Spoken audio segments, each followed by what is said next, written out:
Good evening. Thank you for joining me on Psychedelic Healing. I am your host, Sonia Cotto, nurse anesthesiologist and mental health advocate. Tonight's guest, Noah Potter, is a lawyer based in Brooklyn and has been a psychedelic law reform advocate since joining the Ibogaine legalization movement in the early 1990s. In 2010, he coined the term psychedelic law when he founded his blog, New Amsterdam Psychedelic Law, to describe the type of legal analysis and law practice that is necessary to effectuate psychedelic policy change. Some of his highlighted accolades include, in 2008, he organized and presented the first public discussion of the New York City Police Department's practice of arresting multiple thousands of young men of color for possession of cannabis in amounts that have been decriminalized since the 1970s, at a rate disproportionate to the rest of the white population. In 2010, he formulated psychedelic law as an area of legal study when he created his blog, New Amsterdam Psychedelic Law blog.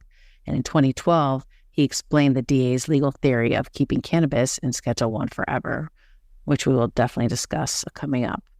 And in 2018, he helped guide the decriminalization Denver campaign in the process of drafting the initiative text, which has been, as everyone knows, successfully passed. And in 2020, he founded the New Yorkers for Mental Health Alternatives, an advocacy group dedicated to psychedelic law reform in New York. Welcome, Mr. Noah Potter. Thanks, Sonia. Thanks for having me. Oh, you're so welcome. More focus on, like the papers on why you think the DEA, because it is difficult. Well, except for the DEA, I think MDMA will be rescheduled to Schedule 3 in 2020. Oh, yeah. Well, the FDA grants the ability to sell, grants a new drug application. Then the DEA will reschedule. And actually, I don't know if they hold a hearing as to where it goes or if those conversations are happening now. But the idea is that MDMA gets approved for medical use and it gets rescheduled, which I don't think necessarily helps anybody else except in terms of possibly giving them lower criminal penalties. I mean, I think there's other aspects of that analysis that I think are possibly more relevant than that to some extent that analysis applies to cannabis, because cannabis can never be rescheduled. That's my understanding. It can't, because it's a plant. So under their current test, you'll never be able to show safety, efficacy, or anything else, because there's different strains, and you kind of need to establish, I don't know how you take every strain through. It's a plant. Right. Cannabis is an organism. THC. So it shouldn't be scheduled anyways. Why won't they just remove it? Because it shouldn't have been scheduled to begin with as a plant. I think that goes to the international treaties. There are treaty obligations, I think, from this 1961 treaty. And my understanding is that the federal law is intended to comply with the treaty obligations. I'm not a big expert on that stuff either, but that's what I've encountered in my path. I mean, peyote is also an organism that's on the schedules, right? It's the cactus itself is caught in federal law.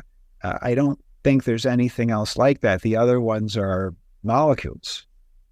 Yeah. Psilocybin, ibogaine, LSD.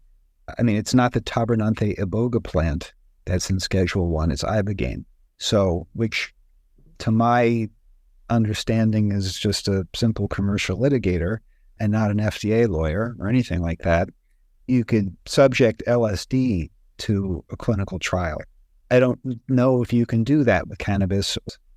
Well, let's go back a little bit, because I'm curious how you got into the psychedelic space, because you actually have started since the 90s in the Ibogaine legalization movement. Mm-hmm. So what got you into that space? Well, I mean, that flowed naturally in a sense from psychedelics. When I was, a friend of mine introduced me to acid spring of my senior year, when I was just kind of kicking back because I got myself accepted into college, and it's like, it's all done, just kind of coasting through the spring. And in that period, so this, my friend and influencer introduced me to acid, and to my whole friend group, in a sense, our friend group. I immediately, in that first trip, perceived a political significance to psychedelic substances. And it was just like clear as day to me that one could explain the nature of a society by the types of psychoactive substances to which that society has access.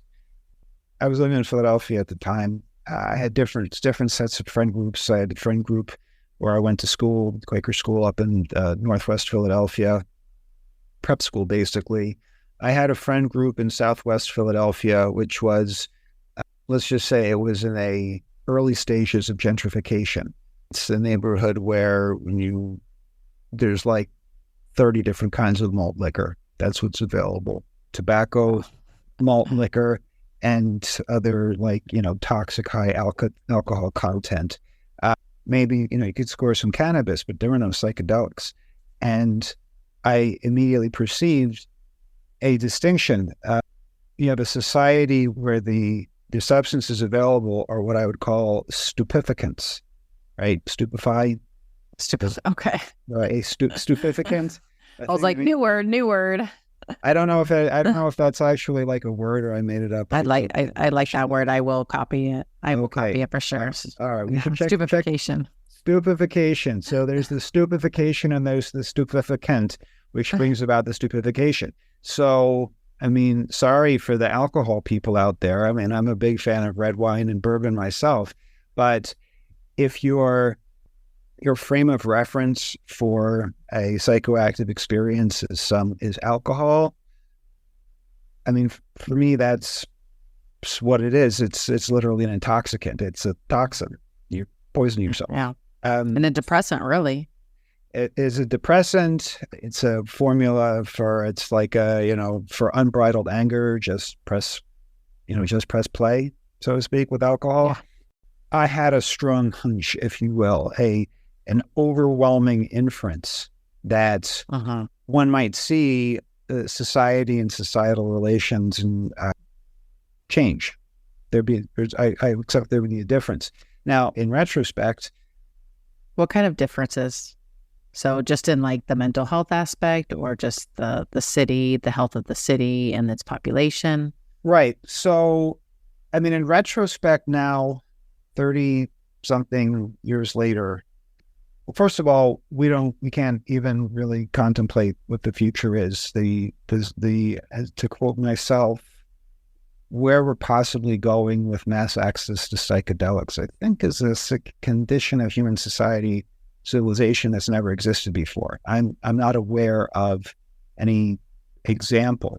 Except to the extent that cannabis is a psychedelic, it's a form of psychedelic, and there's mass use, mass market of cannabis. I'm not aware there's any historical precedent for mass access to psychedelics. And we have no idea where we're really going. There's always unexpected consequences to technology, and I refer to psychedelics as a form of cognitive technology.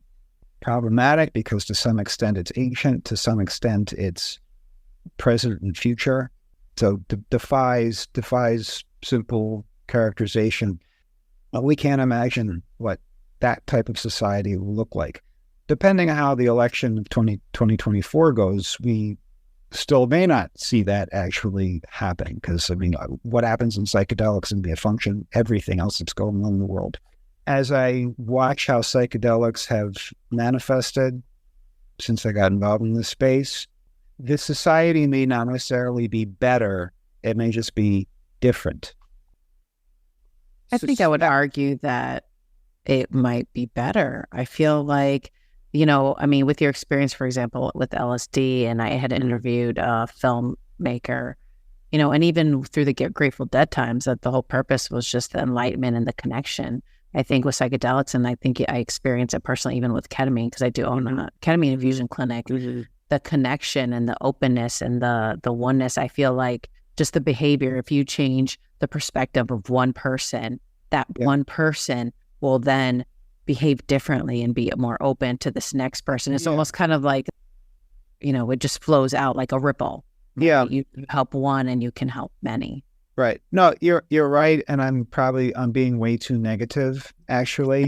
Let me try to. Well, you are on the law side, so you kind of, The law side is another aspect of this. No, I think I'm being like personally negative and try to like reel that one back in a little bit. Yeah, the access to psychedelics, people in the psychedelic space have seen it happen, have experienced it, and then seen it happen as people like make often, I would say, go through a metamorphosis, and they're like climbing, and it's like, the moth climbing out of the exoskeleton of a a caterpillar or something, and like, you access a truer self. There is a catalyst aspect, but it's not necessarily permanent. I would think it's probably not permanent. Actually, that's a tough one. Let me not even venture. Well, because imagine, let's look at you as an example. You have done so much amazing work, and it all stemmed from your first LSD experience graduating high school.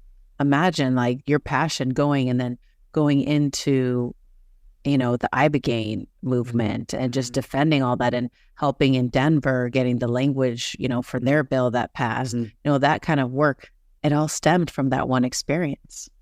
Right. That's true. I wouldn't necessarily use that as the example, because in that case, the psychedelic experience was a catalyst to becoming a psychedelic legalization advocate.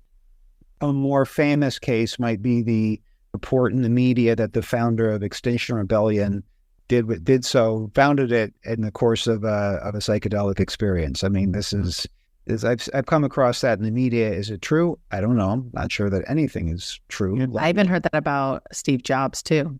Right. So Steve Jobs and the Mac. Sure. All right. An accelerator for counterintuitive thinking by allowing you to pull the camera way back. The outcome of psychedelics is going to be fluid, and it's going to depend on us. Psychedelics should take some pressure off, in a sense. I mean, one thing is, if psychedelics offer a success rate, speaking colloquially, success rate as a mental health care modality that's significantly different than the competitors on the market, which is the messaging that we're getting. We inside the movement, I think, largely perceive that and understand that firsthand. The messaging now in the metrics of the straight world, so to speak, are coming out with these breathless reports about the significant value added of psychedelics in terms of efficacy. That's all great and like corroborating and self-reifying, all that stuff. Good. I think the legal aspect of it, I mean, I would love to offer it. I would love to offer it in my clinic and to really help patients, because sometimes ketamine alone doesn't benefit these patients and they need other modalities, but it's not legal. And that's why I wanted to bring you on, because you are pretty much kind of at the forefront, really, to help the government and help its citizens to really have access to it. Because as much as, patients want to heal, like some of them aren't going to travel. Like I talk in every podcast, they aren't going to travel to the mountains of Peru to do ayahuasca. They want to do it safe at home, being monitored in clinical aspects. Yeah. And when is that going to even be possible? I know we're thinking MDMA in 2024, but what about the other plant medicines, and what is that future? Because it all has to be monetized, right? I know that the FDA and the DEA talk about safety, but then we look at the pharmaceutical companies that are really looking about their long-term financials, and so we have this kind of like battle going on, but ultimately, really, the rate limiting step is the laws preventing the scheduling of these plant medicines. Yeah. It's a lot of work. It's a lot less work. I mean, if you start modern history in May of 2019, when the bill passed, when Denver decriminalized psilocybin, it's like everything before that's prehistory, and that's when history starts, because in a sense, probably I would say in a sense, like the modern psychedelic movement began in Denver. with that first ever legal change in the United States as to the legal status of psychedelics, not in terms of resumption of research in academia, inside, like way up in the ivory tower for all practical purposes. That opened up. That just like that opened the field to everybody. To if you can affect policy at the local and state level, then you've just totally flipped the board, so to speak. And now we know this, people are moving everywhere. You have the example of cannabis. It's important not to get stuck in the idea that psychedelics are the new cannabis, and it's a terrible concept. But there's very, very different substances, risk, nature of the market, type of distribution and environments you would want to have. Yeah, there's a couple different threads, I think. In terms of legal change, my understanding is that and one way of looking at it, the question of legal change is a question of who will regulate. That's your practical question, is who has authority to say what the market is going to look like. Simply speaking, is your lead regulatory authority the police department? Is it the health department? Is it neither of those? Is it regulatory authority placed in some type of market regulator, like a state liquor authority? It regulates a over-the-counter retail market of a substance. Substance is deeply embedded in the culture. Culture's familiar with it. It's like the ancestral psychoactive of the dominant culture you inhabit. So there's a long history of use. Cultural institutions, the bar, the liquor store, the family gathering, etc., at a meal or some version thereof. It's a social use of alcohol. And so it's available over the counter. It's rarely available. The only criteria for purchase is age. And also, probably not supposed to serve people who are visibly intoxicated and so on, or inebriated, I should say. So that market goes to a state liquor authority. That's what it is. It's a market regulator. You don't need to show a pretext, if you will, to introduce the product into commerce. A drug, a psychoactive substance, or any of these things, you need to show a reason, a justification to make it available, to introduce it into the market, to get the thing. You need a different gatekeeper. You need a physician and a pharmacist. You need gatekeepers around the manufacture and the distribution, etc. That goes to a healthcare administrator. But and the relationship between the healthcare side and the police side is another topic. It's super important to understand that as a historical pattern in which the doctors may have control of the substance, but the police say, you guys can't be trusted. We've seen that's a pattern throughout drug control. But leaving aside that particular tangent, so question number one is going to be, what part of governmental structure, what academic and policy discipline will be the lead. So who's going to regulate it? Who's going to regulate? And then you go to the question of federal, state, or local government. So it's like at least a three-way matrix. It's two matrices running together. In my assessment, where in government level it is, and where it is, I guess, like in the vertical aspect, which column are you going to be in?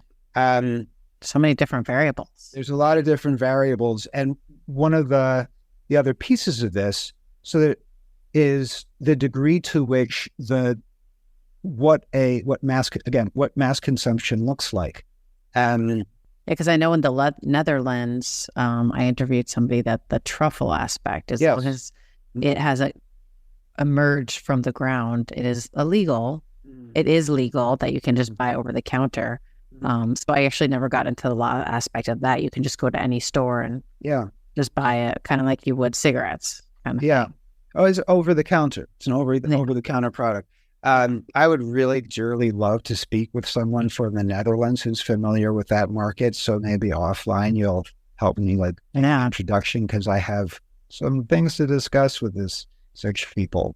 I don't know if these communications are happening, but I think it's super critical for legal reform to have those conversations. And I think there's a few different strands I'm going to see how I can tie back together.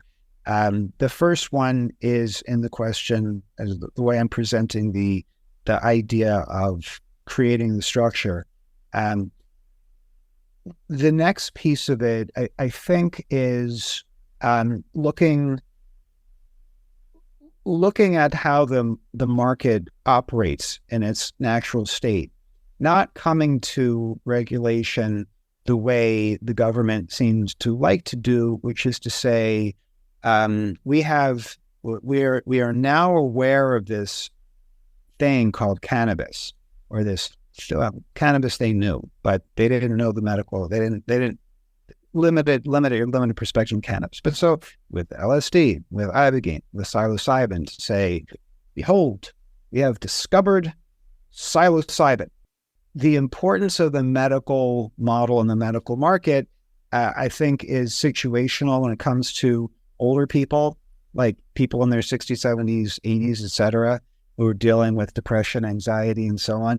Those are people or may not be able to or want to go to fly to Peru. They're going to want to be in a familiar, protected. Their paradigm of health is physicians. You want to have that access model available, certainly for the geriatric population. I'm sure that if there's going to be interventions for minors, that's a whole other world of parental consent. I think I can begin to contemplate that one. That's something that needs to be worked out. So there, you do want to go through the standard course. I mean, the system is set up now to look for setting off the benefit against the risk. But we know that the vast market, the psychedelic using population, knows how to use psychedelic substances safely and relatively. There's a baseline of safety knowledge. People aren't getting public health messaging on how to use psychedelics. You learn how to use them like one-to-one, if you will, initiate. But that's not always what happens. It's not always what happens. Of course. The way I look at it is that the stories running about negative consequences from psychedelic use, it's relatively low. And that's because you can have problems. I mean, speaking of super reductionist level, psychedelics are a technology, and all technologies have unintended consequences. There are risks involved. But relatively speaking, I'm saying relative to the presumptions in the existing legal system. Those, like all these variables that you discussed for the legalization and how it's going to be controlled or regulated, it makes sense that it could be just, people should be able to get it and be responsible on themselves, but we also are responsible for the education, doing no harm. So that seems definitely difficult. I feel like we could go and do a whole other episode, because we didn't even get to, discussing the history. And then we have DC, Oregon, New York, all these states that have these measures, along with Denver. And there's much to discuss. I do want to I want to hit two things at a minimum. One, I want to go to one of my favorite topics, which is one of the super significant and most unique aspects of psychedelics, and the challenge that they pose to our way of thinking and being in a post-Enlightenment civilization is the degree to which they fuse what we generally is customarily think of as two different domains that don't intersect. One is religion and one is science. They're substances that fuse the two.